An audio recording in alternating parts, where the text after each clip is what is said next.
And we're back. Hello. All right, guys. All we have left to make is the polenta. We're gonna wait a couple minutes for everyone to jump back on here. This is Prep and Rally.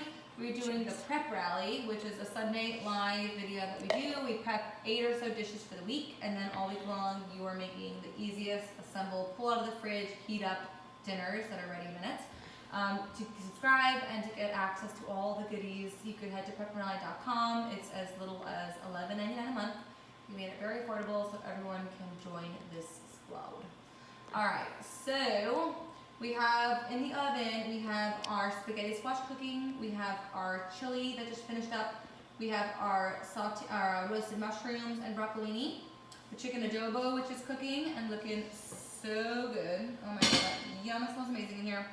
And we're bringing up this pot of water, following along your PDF if you are a subscriber, bringing up a pot of water to a boil, okay? And we're gonna add in some salt in a minute. I'm gonna wait for everyone to jump on. Perfect. Just want to let everyone know that it is saved, last video, and also later tonight, everything will be on YouTube and then on the website under Rally Resources. Yep, in the Rally Resources, you'll see like all these little subcategories. There's a video category, and every single week's meal prep, other than the first one because it would not upload for some weird reason, is up there. So you guys could go back to any of those meal preps anytime you want, and yeah, and just watch them for fun. So, And guys, the veggies did get out of the oven. Look how delicious they look. Looking so good. Looking so fly. All right, so here we go. So basically for this polenta, okay? Yes, grits is the same process. Dinis are actually technically corn grits. Yep, these are corn grits. Polenta is traditionally hominy, which is another variety of corn. But all of these work, and it's very forgiving. You'll see. All right, and if you do have a package with a recipe on it, you could follow along if you think it's really different. But this is literally just ground up corn. Cornmeal is very similar. It's just a more fine grind. This is more texture, so it's more of like, you know, oatmeal has like a yummy like bite to it and texture. That's why this has like a texture to it instead of just being like a creamy, exactly. Instead of being like you have a grit. I never thought of that. Right? I didn't either. Yeah, grit. I love that. So this water here, we're bringing this up to a boil. We're gonna season it liberally. I gave you measurements if you want to measure. I just don't because I'm lazy. Ooh. Hey, Mike. Hi, Mike. How are the girls doing? I hope they're playing nicely. Okay, so here we go. So you want to set yourself up. I have a baking sheet here with parchment paper because we're going to do a rectangle of half of the polenta on here, which is then going to turn into these yummy, kind of like polenta croutons that we're going to serve on top of our chili. So have a baking sheet with parchment paper sitting aside, and then also have a storage container which we're going to put the creamy polenta in to store in there. Set this up for yourself. Take a glass of wine. Get your polenta also measured out according to your PDF. Wait for this to boil. The salt is going to help this boil faster. Okay, and what you want to do is get some cooking spray and just spray your baking sheet a little bit. Okay? And that way your polenta won't stick. If you're using parchment paper, it won't really stick anyways. But why I like doing that is because we're going to store this in the fridge on this baking sheet. And then the night that you're serving it, which is the chili night, which is Tuesday night, you're just going to spray the tops with baking spray. And then you have oil on the bottom, oil on the top. It's going to roast and grill and, not grill, but it's going to roast and get crispy. Yum. On both sides. So even when I'm doing like chicken nuggets or grilling, like roasting fish, I always spray the baking sheet, or even like doing egg rolls. Spray the bottom of the baking sheet because you want oil underneath as well, so it doesn't just steam, but you want it to get crispy and Is that why? golden. I always thought the oil was just so that it didn't stick. Not always, because parchment paper, it won't really stick regardless. It won't really stick with parchment paper at all. It's really to make it not stick, but the reason why I do it is so that it gets nice and crispy and golden on the other side. Great. Okay, so we have some questions about the adobo chicken. Yeah. If someone makes it all in the crock pot, do they still have to brown it first, or can they just throw in all the ingredients and go? You could probably just, you could throw it all in. You could always just throw it all in. Same with like if you're making a chillin', you could just throw the meat all right in there. Yeah. What helps to sear it is that you get like a little added boost of flavor, but you don't really need it. Like, I don't think you're gonna taste it. It's more about the end result. Like, you don't want a steak that's mushy. You want like a nice crusty, like golden sear on top. With this, you're not gonna need that. It's not gonna be crusty anyway. It's cooking in liquid. It's braising, so it doesn't really matter. So throw it in your crock pot. Let me know how long you cook it for. I would say 8 hours if you have chicken on the bone. Could do it, but let me know. Okay? Could we do a really quick recap of the oil thing? Someone missed it. Yeah, no, so I have oil here on the baking sheet because we're gonna be putting a little rectangle of the polenta here, and we're gonna cut into cubes, and then we're gonna just spray the tops with it, and you'll see. I'm gonna do it all for you, but you're gonna see we're gonna get like a nice crispy polenta crouton on the night that we serve chili. But I always spray the bottom because you want the bottom to get a nice golden crust as well as the top. Okay? So even when I'm making egg rolls or roasting fish or whatever it is, you want something crusty on the bottom, spray some cooking spray on the bottom. Okay? Right.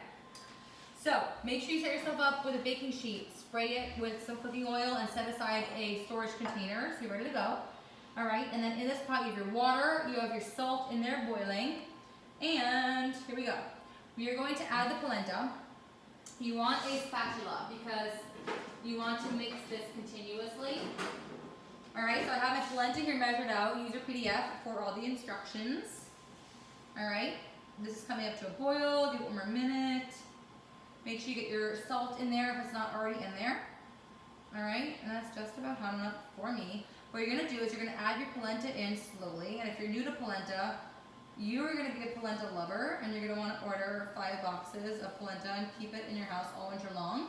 I did a restaurant pop-up, it was like 3 years ago now, 2 years ago, 3 years ago. And we served these, I put miso in the polenta, which made them creamy and luscious and like that umami flavor that I'm obsessed with. And we served it with pulled brisket on top. We did this like Asian style, like grits and brisket, which was so good. So good. So you could really serve this with any protein, and it makes a complete meal with like any vegetable side. But it's a great grain. If you're just sick of the quinoa, you're sick of the rice, you want something new and hearty and creamy, and kids love it. Like somebody told me the other day that their kid said, "Mommy, I love polenta," and like who never had polenta before, and like the kid knows what polenta is and loves polenta. So I think that's awesome. And it's gluten-free, guys. Exactly. You never know what you're gonna like, what your kids are gonna like, and that was another discussion we had on the Facebook group. If you are a member, by the way, make sure you're a great resource. Tons of good stuff goes on there. Great place to ask questions and get some inspiration from different people. It's really like great camaraderie. But somebody was asking like, I'm not as adventurous, and if you're watching now and you're the person that wrote this, you're awesome. I love this conversation so much. Because someone said like, I'm not as adventurous in the kitchen. Like, do you substitute things? Do you just kind of like trust it and try new things, or do you modify it and make it work? Or do you just like trust the recipe and like try it out? And some people were saying like, honestly, all the recipes that I have, and I turned out like loving it, and you never know what you're gonna like. So I always say like, people are gonna hate it, or there's an allergy or whatever. If you think that you may be slightly open to trying something new, try it out. You never know. And like randomly I throw in crazy ingredients that you may not have heard of or you never used before, like polenta or like tamarind paste or Chipotle's and Adobo. But they pack amazing flavor with very little effort. You may fall in love with them like I have, and they're not that easy to source if you could just find them online. If you order them on Amazon, it's so easy to get them. You could just stock them in your pantry and you always have them. And I'm all about that quick flavor boost. So whenever you could just pack a lot of flavor with very little effort, that's the Prep and Rally way. I mean, why spend time fussing if you could buy store-bought pizza dough or store-bought pie dough or just like easy ways to repurpose leftovers. I mean, that's what it's about. Yeah, and in my house, I'm telling you, we're not always fans of everything, all the ingredients on the list, and then we try it, and my husband always goes, Dini really knows what she's talking about. I love that. That's hysterical. Okay, really quickly. That's so funny. I love apparently someone didn't think they'd like miso paste, and your roasted miso carrots are amazing. Did you adding the oil? No, did you lower the heat? Yes, I lowered the heat a little bit because you don't want this to boil over. Once it's boiling, lower it a little bit to a simmer and just keep mixing it. You're gonna see it gets thicker and thicker and thicker. Guys, I don't know if you can see it, but like it's getting thicker. And you want to put that olive oil in there. It's that like Italianness of like polenta, and also just makes them like creamy and luscious. And olive oil is good for you. It's yummy. You could also throw some miso if you have miso in your fridge. Throw some miso in there. So guys. good. And then, yes, you can use cornmeal. Totally Yep. fine. We have the salt already in here. Don't forget, if you want to do a nice little crackling of pepper, which I'm kind of craving right now, by all means go for it. If you can use fresh cracked pepper, that's always ideal. Also be careful because when it does get thick, you see it like starts to boil like that, it could splatter on you and it kind of hurts. So just be mindful of that. Guys, be careful. Yeah, and the whole idea came with like a chili with the polenta croutons. This is corn and cornmeal and chili, like cornbread and chili. So that's kind of where the idea came from. They go so well together. So you kind of have your starch, you have your protein. You're serving it with the broccoli rabe, I think. So you kind of get it all there. Yeah. All right, so mix this around. Look at that, it takes like 5 minutes to make. Like if you want something new, you're sick of the rice, you're sick of the quinoa, make yourself some polenta. I mean, this is so good and it cooks in 3 minutes. So look at that. And Yum. Yeah, guys, like here, look. Yeah. And it's great. You can make it savory or sweet. So like you want to do it for breakfast, do maple syrup and butter. Oh, so good. I'm coming over for breakfast. Yes, right? Okay, so we have some Good. extra questions. In general, what kind of skillet should we buy? Cast iron, stainless, or Teflon coated? Their Teflon coated always ends up warping. Okay. Few different recommendations. First of all, check out the shop section.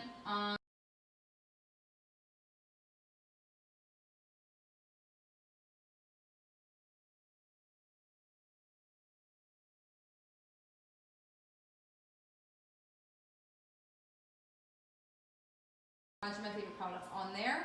Check out the shop highlight in my feed because a lot of my things that I use every single week are on there as well that I love. There are different uses for different kinds of pots and pans. So first of all, while I'm talking, I'm going to move this. So half of this really quick. Pause. I'm not forgetting about you. I'm taking half of the polenta now. This is how we prep and rally it. Because we're taking half of this. And that's going to be our creamy polenta that we're serving with our chicken, okay? Let that cool, store in the fridge, and you'll see what to do with this. When you go all the way to the bottom of your PDF, you'll see how to turn this into this creamy, yummy polenta that you're serving the night of with your chicken. Set that aside. That's half of the polenta I just reserved. Once it's at this point where it's like thick and yummy, put it aside. It should take like 5 minutes or so, just like I did. This, we're going to continue cooking for an additional like 5 to 10 minutes. So they get a little bit thicker, a little bit richer, and then we're going to spread it out in a rectangle over here on our baking sheet that we put the cooking spray on. Spread it onto a rectangle. It's going to firm up and turn into like a polenta cake in a way, which some of you said you bought like the rounds of the polenta. That's basically what we're doing here with these croutons. We're going to make a rectangle. It's going to set up and get firm. Cut it into cubes, and then we're going to like pan fry them or roast them in the oven the night that we want to serve them on top of the chili. And then they get crispy and crunchy and so good with chili. Okay. Back to the question? No, yes, back to that question. We have some other questions. We can get to them after. Okay. Well, just keep moving this around as I'm talking. Make sure you don't want to burn it. So you want to work on like medium, low heat. Keep moving it around for an additional like 5 or so minutes, 5 to 10 minutes. Okay? So, really quick with different types of pots and pans. I like using stainless steel pots and pans because they're durable, they're heavyweight, and they're the healthiest. I find that the coated ones, like I've heard, that are just not so healthy for you. But when it comes to like frying an egg or making an omelet or frying tofu or frying these polenta, if you wanted to fry them, that would make the stickiest mess in a pot like this or a pan like this. You want non-stick for that. So it's good to have a non-stick pan for eggs, polenta, tofu. I would say those are like the main things. But it's good to have stainless steel for like high heat and just like other cooking every day. Cast iron is a great thing to have for super high heat, things that go from stovetop to the oven. Plus it circulates the heat evenly, it distributes the heat evenly, which is why cast iron is so great. So whether it's a Dutch oven or a cast iron pot, pan, skillet, a grill pan. But Calphalon, I would say, is one of my favorite brands currently. All Plat is another really great brand. And La Creuset is a great pot company for stainless steel. And Smithy is another pan that I have on my shop section on the website that I really love.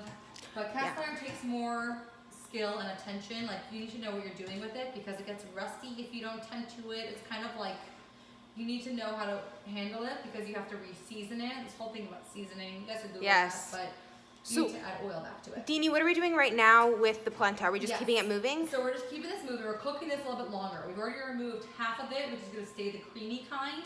This, we're gonna like further cook it a few more minutes, and then we're gonna pour it out into a rectangle here. It's gonna firm up.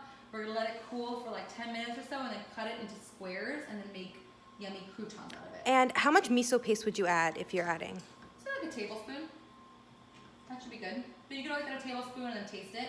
I would add, if you're doing the miso, add it to this creamy one. Mix it into this one. Don't mix it into the, I guess you can, but I recommend doing it into the creamy one and not into the croutons that we're going to be serving with the chili. Got it. So do it in this one that you've reserved, because that's going to stay creamy. You're going to add that the night of that you're serving the chicken. You're going to heat up your chicken. You're going to heat up your creamy polenta in a pot with a little bit of almond milk to cream it up again. I'm not sure what else I say to put in there. I'm pretty sure it's just almond milk. We can find out if you subscribe at prepandrally.com. Exactly. What else do you put in here? Let's see. It's so good. It's so good. Here And we go. Yeah, almond milk. almond milk. That's really it. And that's what's going to make it creamy again, because while it's in the fridge, it's going to set up a little bit.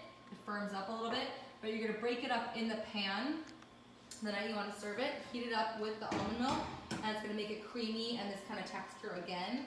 And you guys, when you heat up this polenta with the chicken, with the mushrooms, it's like the most insane flavor profile. I've never been more excited about chicken in my life. I swear, it's my favorite. Yeah. It's my favorite dinner. I think it's literally my favorite Prep and Rally dinner to date. So, Deanie, can we describe and kind of show the texture of the creamy polenta? Yes. So right now, this one should have firmed up a little. So you see it's like starting to harden a little bit, and it will continue to harden as it's in the fridge, which is why the night of, you're going to add the almond milk into it, because it's going to firm up, and you want to break this up the night of. But don't worry if it firms up, it will break down and get creamy again, I promise.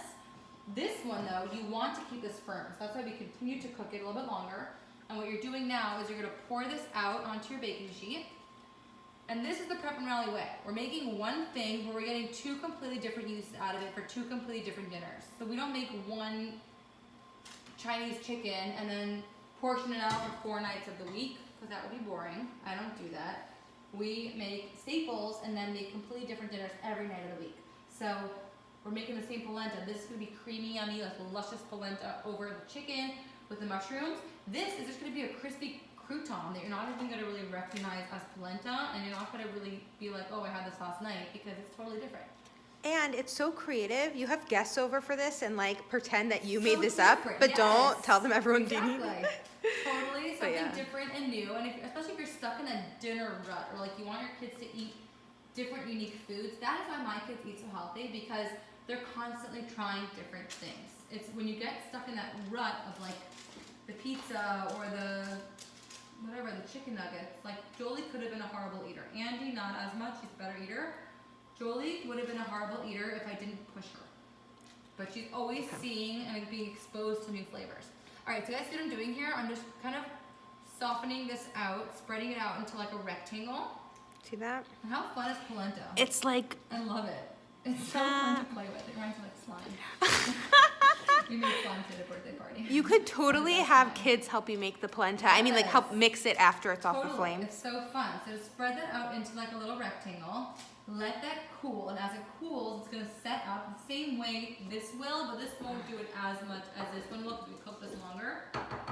Okay? This one we kind of like stop the cooking process halfway through. This should have cooked longer, but we're kind of like pausing it in the middle, because we're going to continue the night of with that extra almond milk.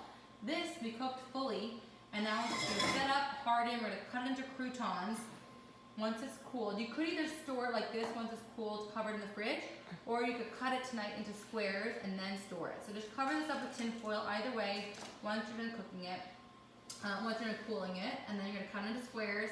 And then the night of, you separate them a little bit so they have like some space in between all the little squares, so that you could get the air circulating between all the little croutons to get crispy. Douse them with a little bit more olive oil and then toast them in the oven, or you could pan fry them in a non-stick skillet. They're gonna be so good on the chili. Trust me, we're eating it for weeks and I'm obsessed. Okay, the chicken, check it out. Oh my God. Okay, so you see those little lines? I did rosemary instead of oregano. You can always substitute, especially when it comes to spices. That is like the #1 thing you can always improvise on are spices. That will never affect the texture, like it'll affect the flavor, but that's what you want. Like if you don't like oregano, you could always swap out rosemary. If you don't like pepper, you could always leave it out. If you don't like salt, you could always leave it out. So that's the most forgiving thing. Baking, you can't say that about. Baking, if you don't like baking soda, you can't just omit baking soda, you won't have a cake. Or I one time left salt out of cookies. I didn't know that that was the most important ingredient. Yes, I once had a meal somewhere and the husband was making dinner. It was so cute, and he instead of putting, it was like a container that looked like sugar, but it was really salt. He thought it was sugar, and he made this thing that was like so salty, and all the guests at the table were tasting it. And it was the funniest thing I remember to this day. And everyone was like spitting it out, like left it on their plate. And the wife was like, wait, why is everyone not eating it? She realized what happened. It was so funny. It was so cute because it looked so similar. Okay, so guys, I'm going to remove everything to storage containers. We have the chicken here. We have our chili. There are such insane flavors going on here. Our broccolini or broccoli rabe or bok choy. We have our mushrooms. We have our polenta that we're letting cool completely and firm up, and either store it this way or cut it into cubes tonight, whichever you prefer. Our creamy polenta here, which we're going to finish the night we serve with chili. And then in the oven, which we let go in like 10 minutes or so, we have our spaghetti squash. And that as well, you could just store it as is once it's cooled, and then the night of, you could string it into spaghetti squash. Or if you want to do that tonight to get it out of the way, you can do that as well. And that is the entire meal prep. And you guys are going to see how this comes together. We're making ramen bowls out of this. We are making this chicken with the polenta and the mushrooms one night. We have the chili with the croutons and the spaghetti squash. And then at the end of the week, we have a fresh, yummy shakshuka, which you guys are going to love. Hope you love this. Let me know how your week goes. Keep posting your pictures. Don't just send them to me. If you could post them and tag me, I would love you forever, because it really helps spread the word, and let's let other people know how to make the most out of their week, like we have discovered. So. Yeah, share the love. Yes. We do have one quick question about mushrooms. So Shelly roasted mushrooms and they became very watery. So she drained them and continued roasting. She's worried they got too watery. Any recommendations either for now or the future? Just drain them out completely. Before you store them, that's what I'm going to do. I'm going to take them out of all that liquid. If you want to take a paper towel and dab them, you can. It doesn't really matter. Those are like flavorful, mushroomy stock kind of juices. That's going to be super flavorful with your polenta. So there's no real need to really drain it off so much. But like when I'm putting it in a storage container, I'll lift them up out of the liquid and put them in a storage container, because they are like sponges and they have tons of liquid in them. So when they do cook, they do give out a lot of liquid. So definitely when you store them, just take them out of that mass of liquid and put them in a storage container. That's fine if you see some liquid on the bottom of the container as well, because it's just good flavor. So mushrooms are good flavor. Now you know. Is dark chili powder strong? Dark chili powder, what does that mean? Dean used one and it wasn't that strong. It depends. So try it. Kinds. And also, like, my grocery guy today delivered this chili powder, but it says blend on it. So there are a million different kinds of chili powder. This one has organic chili powder, organic cumin, oregano, garlic, coriander, rice hull to prevent caking, and allspice, and cloves. So it's like a spice blend. That's not just like a straight up chili powder. What I did tonight was straight up either ancho chili powder or chipotle chili powder. I'm not sure which one it was. But there's a ton of different varieties of chili. Some of them are spicier than others, so you could test it, use a little bit at a time, or omit it altogether if you don't like it. You could totally do this without. And make it your own, make it work for you. If you like things spicier, if you like things milder, it's all about taking these base recipes and then just running with it and making your own, making yourself happy with it. Okay? Any other questions? Guys, yeah, ask us. We have time. But so quick. I love this meal prep. for all of you that are saying you had a great time, we did too. Yes, I love doing this with you guys. Even for those of you that are not prepping with us, that just tell me that they love watching, just to like learn more. It's like an hour-long cooking show, which is so fun, and I love doing it. And if you guys ever have any other ideas of videos you want me to film, or I know knife skills, we keep saying we're gonna do it. We need to do it. Come the new year, I swear there are gonna be a series of videos for you guys. I promise. But let us know, and if you guys check out my last post on my Instagram feed, we're kind of going back and sharing the story of Prep and Rally and Teen Delivers and what happened, you know, because I feel like things happen, but you don't fully tell the full story because you want things to seem polished and just organic. But so much goes into all this, and it didn't all just fall in my lap. And it's been like 8 years in the making, and I'm still not like completely where I want to be at all. We're always trying to get more and more and get better and striving to do different, bigger, better things. So it's just kind of fun, kind of exposing little tidbits of the past of sort of how things kind of came into fruition. And I loved all your responses to my last post. I sat up last night like till 3 in the morning writing it. I couldn't fall asleep at night, and I was just in bed, and I was just so excited to realize how long it was, but I just wanted to share it all, and I've never shared all this stuff before, and there's so much I want to share with you guys. So go check out my last post, comment on it, let me know what you guys think, and stay tuned for more of the behind the scenes of how everything came about. And I so love you guys all for being along on this ride, and let me know how your week goes. Share, tag me, let me know how it goes. We can't wait to see. Yay. Right. And one last thing. Yes, the polenta tray goes straight in the fridge. You Yes. can cut it up, or you can leave it whole and cut it day of. Exactly. So you can see it's already starting to like form. You see that? That's kind of weird. I'm touching it, but like it's already starting to like get sort of like jello-y. Like you see that? It's like, yeah. See that? Wow. How cool is that? Polenta's super fun. And it's fully cooked, right? Yeah, that's fully cooked. Let it cool. Either store it like this covered, or cut into cubes first and then store it and cover. But leave it in the baking dish, because that way when you go to toast this the night of and make them crispy, crunchy, yummy, you could just throw it in the oven. You're already good to go. You're already like your baking sheet, you have your oil. You just have to spray the tops and you're good. Or you could spray it tonight even. And if you want to pan fry it, do it in a non-stick skillet, because this will stick up your stainless steel. Don't do it. Use non-stick for that. We're all about making your life easier. Yes, exactly, and as little dishes as possible. So whenever you can do that, and even if you have room to store the chicken adobo in this container, do that, because you could heat it up in this the night of. You don't have to remove it to a baking dish. It just depends on if you have room in your fridge. But whenever I could keep something in the vessel that I want to heat it in, it's much easier. You don't have to transfer it the night of. All right, guys. I will see you all on the gram. Be in touch, let me know how your week goes. Can't wait to see you. Lots of fun stuff going on this week, including a live with Lana Mulstein.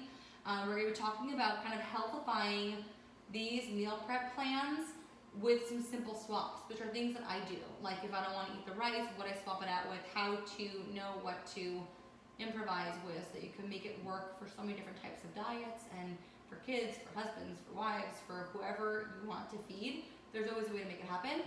So we're talking with Lana Mulstein, who is an RD, and she will give us some insight into her tips and tricks of how to make it work. All right, so stay tuned. Lots of good stuff coming up for you guys. Thank you for tuning in, and hope you guys have an amazing week. Enjoy every minute of it, and don't forget, finish your wine. Love you guys.